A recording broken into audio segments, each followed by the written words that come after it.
AP EAMCET 2020కి సంబంధించి మనకి seat allotment అయిన తర్వాత మనకు వచ్చిన కాలేజ్లో రిపోర్టింగ్ అయితే చేయాలి. రిపోర్టింగ్ చేసే టైంలో ఈ 17 సర్టిఫికెట్స్ కూడా మనకి చాలా ఇంపార్టెంట్. ప్రతి ఒక్కటి కూడా రెడీ చేసుకోండి. ఎందుకంటే ఏ ఒక్కటి లేకపోయినా చాలా ఇబ్బంది అయితే పడతారన్నమాట. మీకు స్టెప్ బై స్టెప్ మొత్తం ఈ వీడియోలో డీటెయిల్గా ఎక్స్ప్లెయిన్ చేస్తాను. మెయిన్గా వీడియోలోకి వెళ్ళే ముందు మనకి ఈ ఎంసెట్ కౌన్సిలింగ్ టైంలో మనకి కాలేజ్ దోస్తు వాళ్ళు ఒక మంచి ఫ్యూచర్ అయితే అందుబాటులోకి తెచ్చారన్నమాట. అదేంటంటే మనకి ఎంసెట్ గైడెన్స్ కూడా వాట్సాప్ గ్రూప్ ద్వారా మనకు ప్రొవైడ్ చేస్తారు. మీకు డిస్క్రిప్షన్లో కామెంట్ సెక్షన్లో ఒక లింక్ అయితే ప్రొవైడ్ చేస్తాను.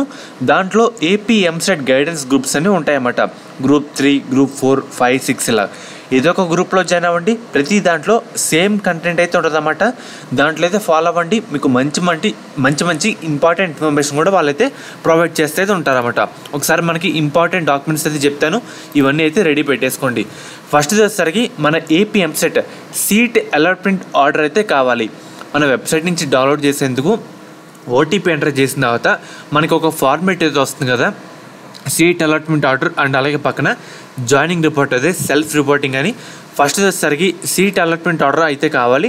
దాని తర్వాత ఏపీ ఎంసెట్ జాయినింగ్ రిపోర్ట్ అయితే కావాలి. దాని తర్వాత ఏపీ ఎంసెట్ హాల్ టికెట్ అయితే కావాలి. మీరు ఎగ్జామ్కి వెళ్ళినప్పుడు హాల్ టికెట్ అయితే ఉంటుంది కదా, అదైతే కావాలి. దాని తర్వాత ఏపీ ఎంసెట్ ర్యాంక్ కార్డ్ అయితే కావాలి. దాంతోపాటు 10th class marks memo, inter marks memo, 6వ తరగతి నుంచి ఇంటర్ వరకు స్టడీ సర్టిఫికేట్స్ అయితే కావాలి. అండ్ అలాగే దాంతోపాటు ఇంటర్ టీసీ కావాలి.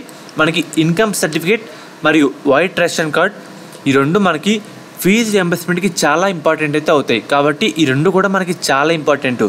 దాని తర్వాత మనకి క్యాస్ట్ సర్టిఫికేట్ అయితే కావాలి. పాస్పోర్ట్ సైజ్ ఫోటో మనకు ఒక 4 అయితే పట్టుకెళ్ళండి. అండ్ అలాగే ఆధార్ కార్డు కూడా పట్టుకెళ్ళండి. ఇంకా ఎవరైతే ఆధార్ కార్డు అప్డేట్ చేసుకోలేదో మీ బీటెక్లో చాలా అవసరం పడుతుందన్నమాట. కాబట్టి అది కూడా అప్డేట్ చేసుకోండి.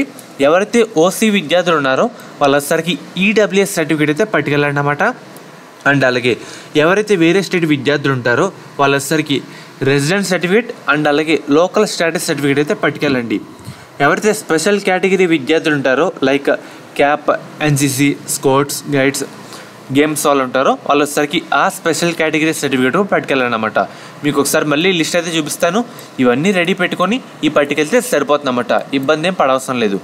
Allotment order, joining report website నుంచి డౌన్లోడ్ చేసుకోవచ్చు. హాల్ టికెట్ మీ దగ్గర అయితే ఆల్రెడీ ఉంది. ర్యాంక్ కార్డ్ కూడా వెబ్సైట్ నుంచి ఇంకా ఎవరైతే డౌన్లోడ్ చేసుకోలేదో డౌన్లోడ్ చేసుకోవచ్చు. ఇవన్నీ మనకి సరిపోతాయి అన్నమాట. గుర్తుపెట్టుకోండి, ఎవరైతే సెకండ్ ఫేజ్లో పార్టిసిపేట్ చేద్దాం అని అనుకుంటున్నారో మీరు జిరాక్స్ పట్టుకెళ్ళండి రిపోర్టింగ్ టైంలో. అండ్ అలాగే ఒరిజినల్ వచ్చేసరికి వెరిఫికేషన్ పర్పస్ కోసం మాత్రమే ఇవ్వండి అన్నమాట ఒరిజినల్ డాక్యుమెంట్లు. సో వాళ్ళకైతే సబ్మిట్ చేయొద్దు. ఎందుకంటే కొన్ని కాలేజీలు ఇవ్వడానికి చాలా తిప్పుతారు, కొన్ని చాలా చేస్తారన్నమాట. అందుకే చెప్తున్నాను, జిరాక్స్ ఇచ్చినా సరిపోతుంది. సో ఇన్ని చూసుకోండి, ఇవన్నీ రెడీ పెట్టేసుకోండి అన్నమాట.